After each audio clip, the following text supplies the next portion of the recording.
Vamos que vamos, galera. Vamos continuar naquela batida de pronome? Então vem comigo, olho na telinha. Agora não tem conversa, é só trabalho. Vamos lá. Os jornais chamaram-nos de extorsores. Na aula passada eu estava falando sobre pronomes pessoais oblíquos átomos. Espero que você tenha revisado algumas informações para que você fique mais tranquilo a partir da aula de hoje. Vamos lá. Os jornais chamaram-nos de extorsores. Observe que eu não sei dizer se esse pronome aqui é um pronome de primeira pessoa do plural ou se é um pronome de terceira pessoa do plural. Por quê, Pestana? Você está dizendo que é ambíguo? Sim, eu estou dizendo que é ambíguo.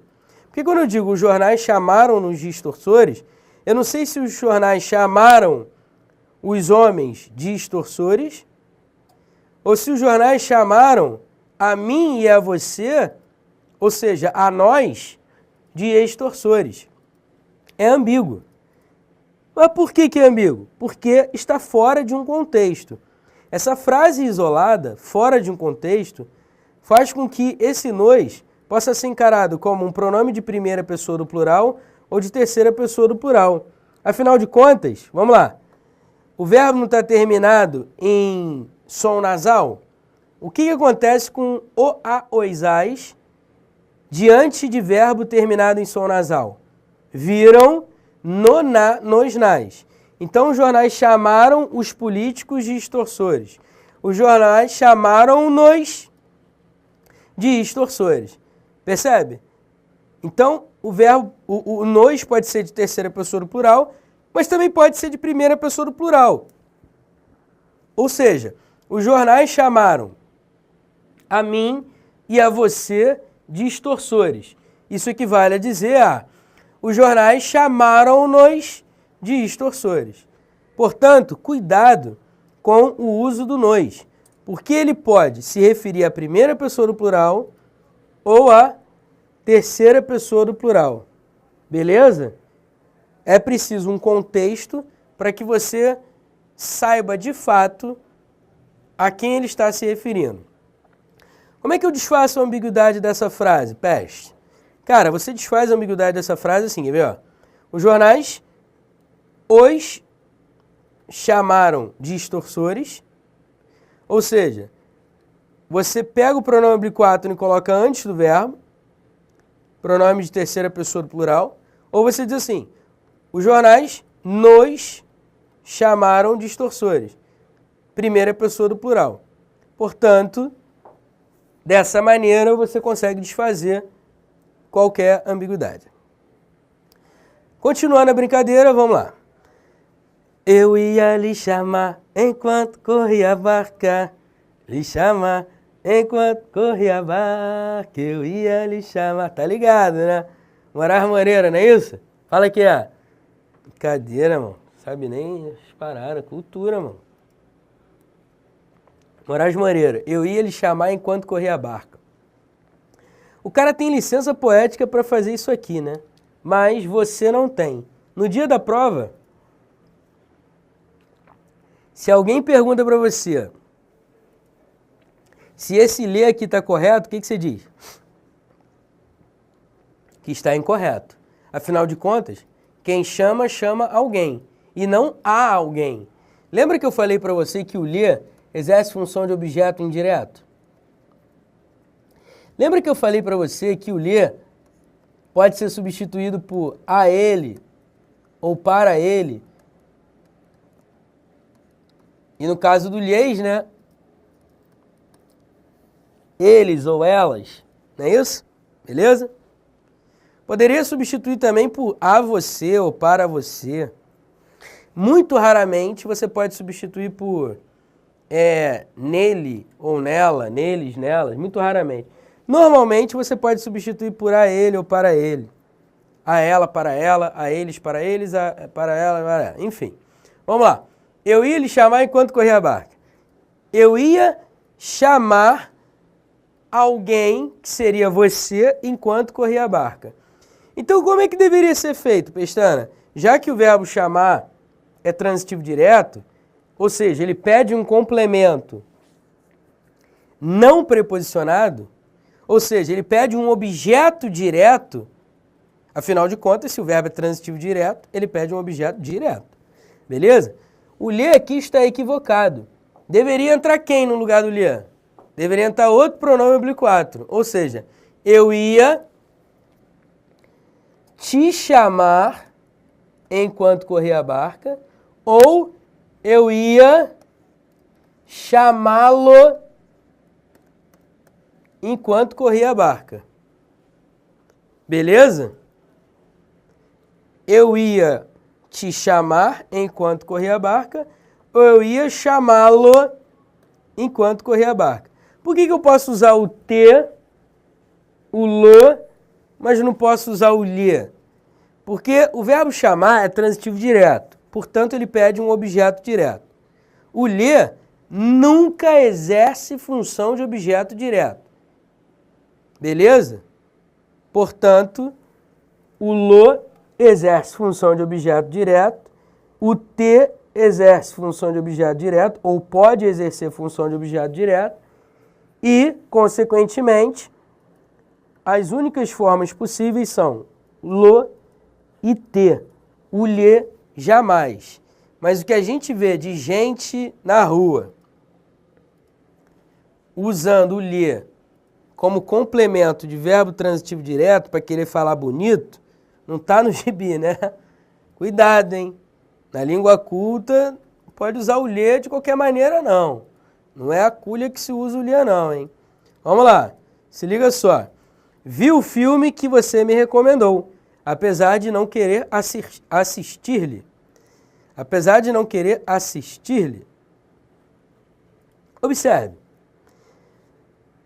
Pestana, nesse caso está correto, né? Porque eu lembro, há muito tempo atrás, eu assisti a aula de regência e o professor falou que o verbo assistir no sentido de ver é transitivo indireto. Ou seja, quem assiste, assiste a alguma coisa.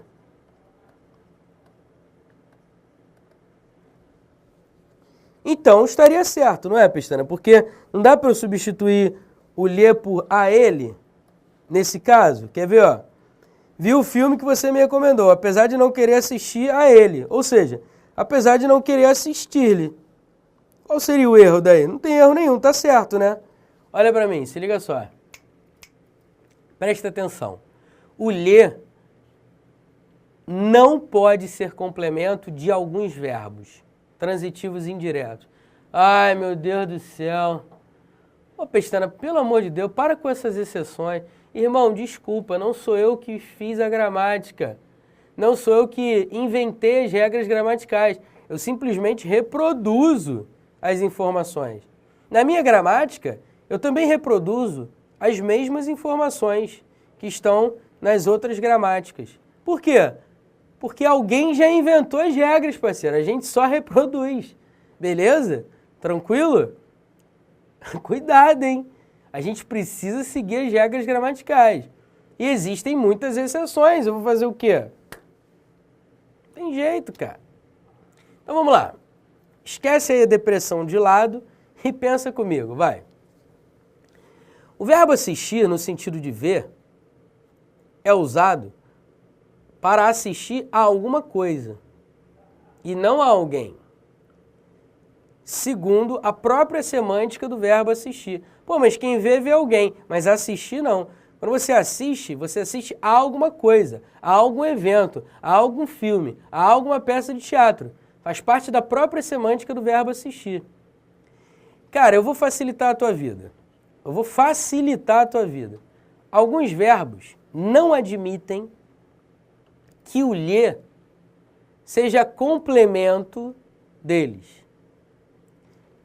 Como, por exemplo, o verbo assistir no sentido de ver. O verbo aspirar no sentido de almejar. Existem outros verbos. Eu não vou embolar o meio de campo, não. Eu ia mencionar todos os verbos aqui, mas eu não vou mencionar, não. Eu vou deixar para o capítulo de regência, lá na frente. Beleza? Mas eu só quero que você saiba o seguinte. o lhe não pode ser complemento de todos os verbos. Beleza? Ele só pode ser complemento de alguns verbos. Tudo bem? Tranquilo? Tá claro isso? Espero que sim, hein? Espero que sim. Eu vou te falar uma coisa. Alguns gramáticos são tão radicais a ponto de dizer que o lhe só pode se referir a coisas animadas, como seres humanos, animais ou coisas personificadas. Quem diz isso, por exemplo, é o gramático Ulisses Infante, e o Pasquale Cipro Neto também diz isso. Eles dizem que o pronome lhe só pode se referir a pessoas, a seres humanos. E eu estendo para animais, seres personificados, enfim, seres que tenham característica de pessoa. Beleza? Por exemplo, eu digo assim, eu devolvi o dinheiro ao banco. Aí eu digo, eu lhe devolvi o dinheiro. Pô, Pestana, mas banco não é pessoa. É sim, é pessoa jurídica. O banco é formado por pessoas. Na verdade, quando você devolve o dinheiro ao banco, você, na verdade, não está devolvendo dinheiro a uma coisa. Você está devolvendo dinheiro a uma instituição que é uma pessoa jurídica. Beleza? Então, partindo desse princípio, eu poderia até dizer que assistir ao filme, eu não posso usar o lhe no lugar de ao filme. Por quê? Porque filme não é pessoa, é coisa. Beleza? O filme é uma coisa, não é uma pessoa, nem física nem jurídica. Nem um animal, nem um ser personificado. Então, partindo da análise desses gramáticos, faz até sentido eu não colocar o lhe como complemento do verbo assistir, no sentido de ver. Beleza? Tranquilo? Agora, essa visão é uma visão perigosa. Perigosa. Por quê? Porque os gramáticos esses dois gramáticos vão dizer assim, não pode usar o lhe como complemento de assistir. E aí o que eu vou fazer? Em vez de eu assistir-lhe, eu vou dizer assistir ao filme, beleza? Ou a ele. Olha na telinha, rapidinho, só para você entender. Vi o filme que você me recomendou, apesar de não querer assistir a ele. Então, os gramáticos vão dizer que o lhe não pode ser complemento do verbo assistir, porque o lhe se refere ao filme, e o filme é coisa. Portanto, você só pode usar um pronome pessoal oblíquo tônico, que no caso vem sempre precedido de preposição. Beleza? Então, no lugar do lhe, você vai usar a ele. Mas por que eu disse que é perigoso? Olha para mim de novo, se liga só. Eu disse que é perigoso porque a prova da FCC, e eu só vi até hoje isso na prova da FCC, tá? A prova da FCC trabalha o lhe substituindo coisas, principalmente com o verbo atribuir. Quer ver? Ó, eu digo assim, eu atribuí a má informação ao jornal. Eu atribuí a má informação ao jornal. Aí a FCC bota assim, quer ver? Ó, eu lhe atribuí a má informação. E considera correto. Pô, Pestana, mas o lhe aí está se referindo ao jornal. O jornal não é pessoa. Não é pessoa física, não é pessoa jurídica. Ah, eu acho que é pessoa jurídica. Tudo bem. Então troca o jornal para outra coisa qualquer. Sei lá, eu atribuí a má informação ao filme. Pronto. Eu atribuí a má informação ao filme. Filme é coisa. Jornal é coisa, não é pessoa. E aí a FCC diz que o lhe pode substituir, na verdade não diz literalmente, mas a gente subentende, está implícito. O lhe substitui coisa nas frases das provas da FCC. Então cuidado, vai depender, cara, muito da prova que você vai fazer, da banca que você vai fazer. Sabe por quê? Porque algumas coisas dentro da gramática são polêmicas, infelizmente. E a gente tem que saber as polêmicas, porque as bancas trabalham essas polêmicas, tá certo? Então, por exemplo, eu falei aqui que o lhe, do ponto de vista do Ulisses Infante, do Pasquale, só se refere a pessoas, seres personificadas. E aí a gente estende, né, para animais, pessoa jurídica, enfim, seres animados. E aí esses caras vão dizer que o lhe não pode substituir, no caso aqui que a gente viu o filme, né, que seria uma coisa. Aí a FCC vai e coloca o lhe substituindo uma coisa. Como é que a gente fica no dia da prova? A gente olha assim, meu Deus do céu, e agora? O que eu faço? E agora, o que você faz? É por isso que existe o professor. O professor vai te facilitar a vida. O professor vai dizer para você aquilo que você precisa saber. Beleza? Eu estou dizendo aquilo que você precisa saber. Se você fizer uma prova da banca FCC, o lhe pode substituir coisa sim, exceto em alguns verbos, como o verbo assistir, como o verbo aspirar, como o verbo visar, como o verbo anuir, como o verbo presidir e alguns outros verbos que eu vou falar na aula de regência. Beleza? É uma coisa polêmica, cara. Infelizmente, como é que eu vou dizer isso para você? É polêmico. Beleza? E a banca FCC trabalha o lhe substituindo coisa, exceto em alguns verbos que todas as gramáticas condenam, que não pode ter o lhe como complemento. Outros verbos que as gramáticas não condenam, como o verbo atribuir, que a FCC gosta muito de trabalhar com esse verbo, colocam o lhe como complemento do verbo atribuir. E o lhe substituindo um substantivo que indica coisa. Portanto, cuidado com a FCC, com o verbo atribuir, com o pronome lhe. Porque o pronome lhe pode substituir coisa quando está ligado a um verbo que não são os verbos clássicos no capítulo de regência, que as gramáticas condenam o uso do lhe. Outros verbos, o lhe pode substituir coisa e servir como complemento desses outros verbos que não estão na listinha da regência, dos verbos de regência verbal, sem problema nenhum. Beleza? Tranquilo?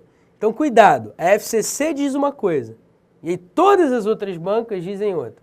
O que todas as outras bancas dizem? O lhe não pode substituir coisa em hipótese nenhuma. O que a FCC diz? A FCC diz que o lhe pode substituir coisas quando está ligado a verbos que não pertencem ao grupo de verbos que estão presentes no capítulo de regência verbal das gramáticas da vida. Beleza? É difícil falar isso para você, porque trabalhar polêmicas é algo que pode te confundir. E aí o professor tem o trabalho de não confundir, e sim de facilitar. Por outro lado, se as bancas trabalham as polêmicas, eu não posso deixar de falar delas. Porque se eu deixo de falar delas, você erra uma questão na prova. Complicado, né? Situação complicada, sinuca de bico mesmo, mas eu preciso falar. Aí você me pergunta assim, pô, Pestana, mas qual gramático diz que o lhe pode substituir coisa? Exceto com os verbos da listinha de regência verbal que a gente vai ver lá no capítulo de regência. Quais são os gramáticos que dizem que o lhe pode substituir coisa? Cara, me vem à mente dois agora. São o Rocha Lima e o Bechara. Sempre o Bechara, né? Eles dizem que o lhe pode substituir coisa sem problema nenhum. Sem problema nenhum. Beleza? Então, a FCC se baseia nesses dois caras.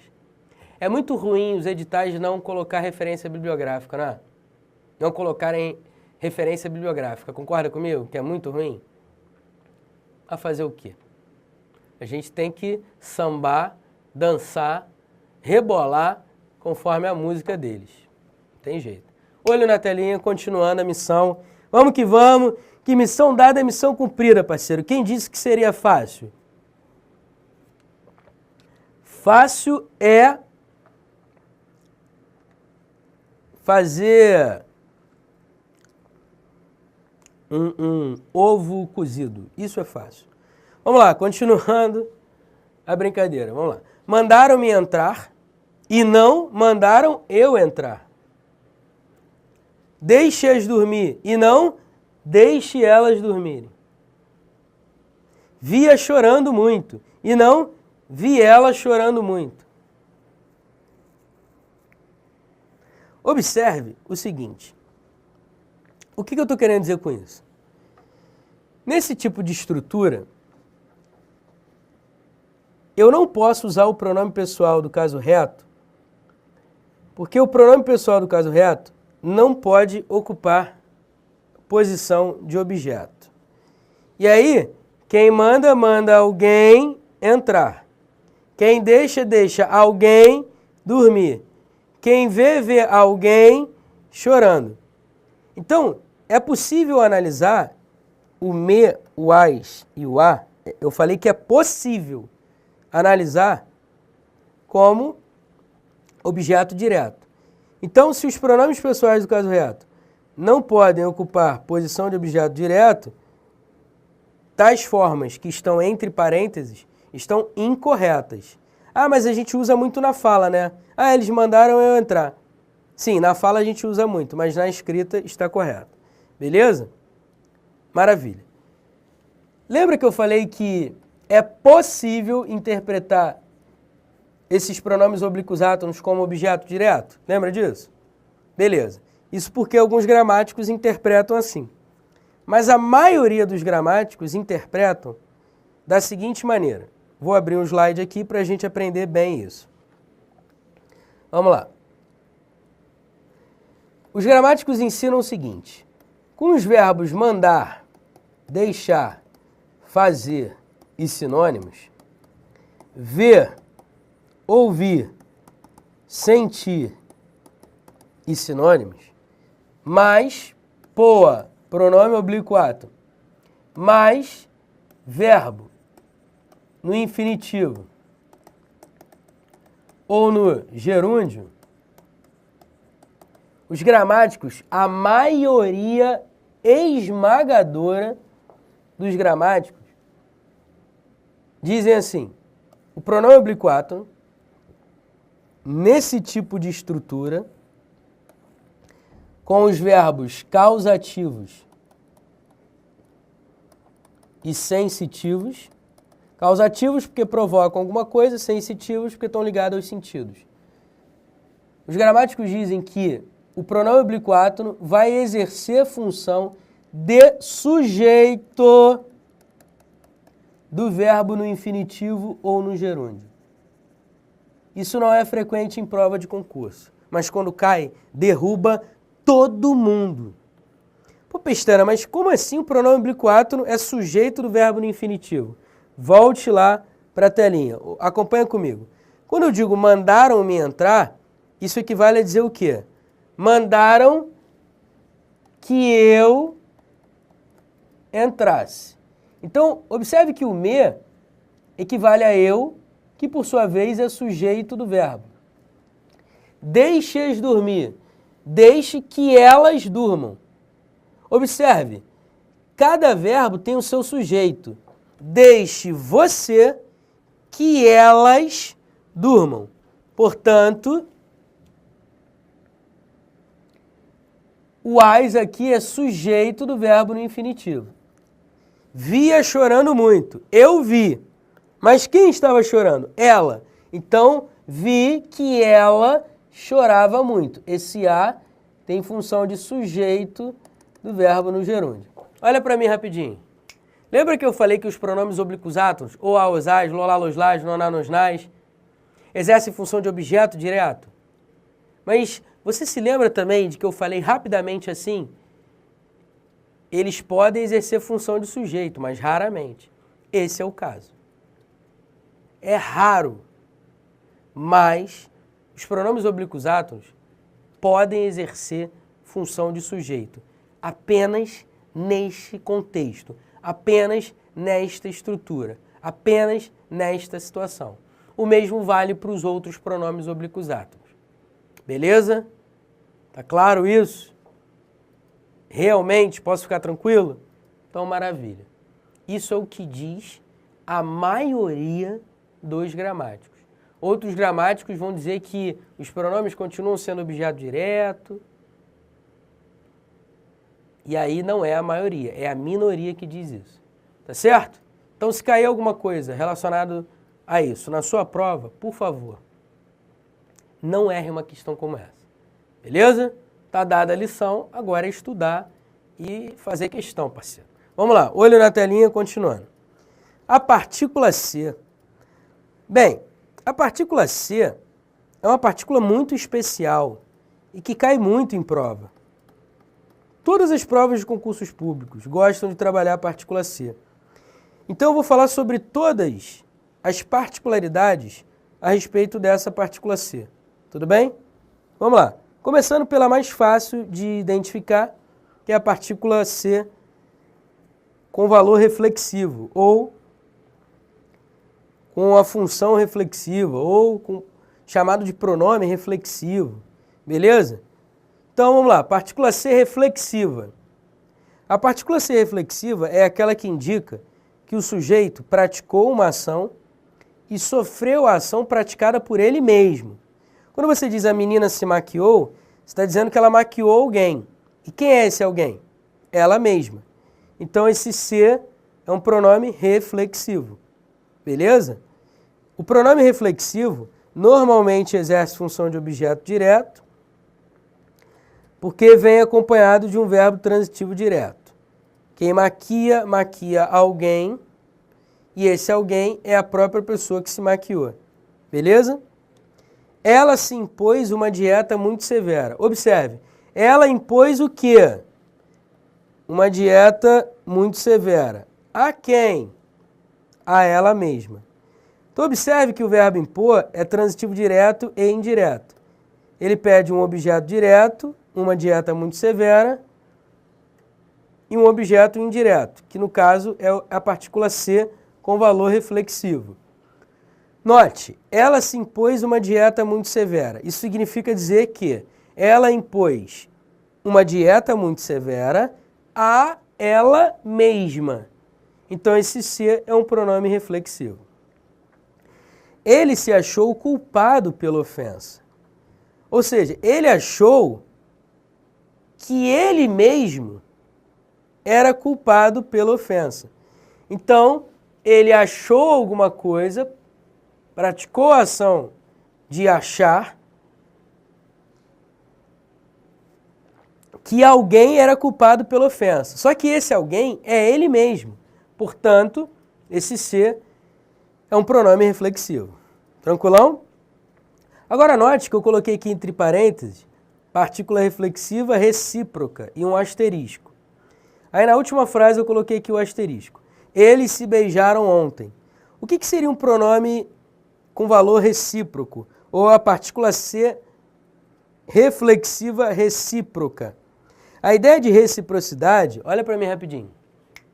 A ideia de reciprocidade está ligada a uma ideia de mutualidade. Ou seja, eu pratico uma ação sobre você e você pratica uma ação sobre mim. Quando eu digo que eles se beijaram, significa que um beijou o outro e o outro beijou um. Beleza? Ou seja, a ação foi recíproca, foi mútua. Ambos praticaram a mesma ação e ambos sofreram a mesma ação. Beleza? Tranquilo? Então esse C é chamado de recíproco quando há essa ideia de mutualidade. Tudo bem? Quando você diz, por exemplo, os jogadores se xingaram, significa que um xingou o outro xingou um. Ou seja, um praticou a ação de xingar, o outro também. Um sofreu a ação de xingar e o outro também. Beleza? Aí a gente diz que o pronome é recíproco. Existem outras classificações da partícula C? Com certeza. Como não dá tempo de falar mais sobre elas, na aula que vem eu emendo na partícula C. Observe que pronome pessoal oblíquo átono é algo extremamente importante e que a gente ainda não terminou, é tudo que a gente precisa saber sobre pronome oblíquo átono. Beleza? E sempre há mais coisas a saber. A gente vai ver isso mais pra frente. Por isso, pronome oblíquo átono cai muito em prova, né? Porque são muitas coisinhas que a gente pode trabalhar em cima deles. Beleza? Tranquilo? Tanto relacionado à parte da morfologia quanto à parte de sintaxe. É isso. Vou parar por aqui, depois a gente volta. Brasil. Fui!